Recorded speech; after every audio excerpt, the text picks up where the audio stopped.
Protecting your cards is important, especially if you're considering grading them. Collectors mainly store their cards in one of two ways. A card sleeve with a top loader is the most economic and safest way to store your cards. Even the most expensive cards will usually be shipped in a card sleeve and top loader, as the card is less prone to move around in transit compared to a magnetic case.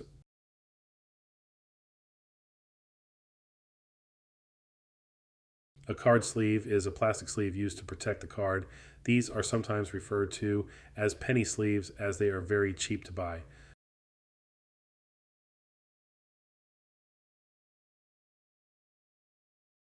A top loader is a rigid plastic case that's designed to keep the card both secure and clean. It is important to only insert your card into a top loader once it's in a card sleeve to reduce damage and movement.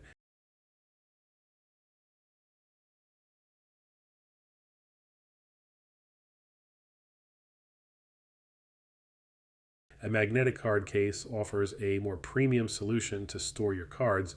These cases come in two pieces, with one sliding into the other and being secured by a magnet. Magnetic card cases are more expensive than top loaders, so they're normally reserved for more premium cards.